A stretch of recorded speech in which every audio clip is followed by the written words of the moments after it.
ماجرای عجیب درست شدن یک قرآن با خون صدام حسین.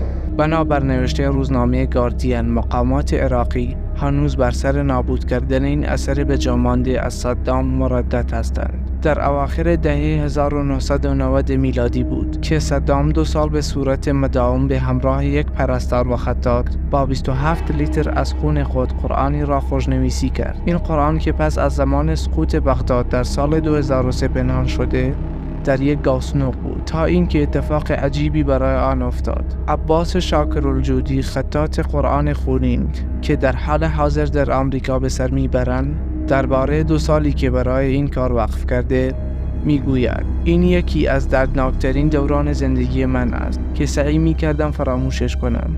گفته می شود که صدام حسین پس از نجات عجیب عدی فرزند ارشد خود از یک ترور تصمیم گرفت تا به یک خوشنویس عراقی دستور دهد تا یک جلد قرآن را به عنوان نظر با استفاده از خون وی بنویسد. بسیاری بر این باور بودند که صدام یک دیکتاتور است، پس برای همین باید تمامی آثار آن از بین برود.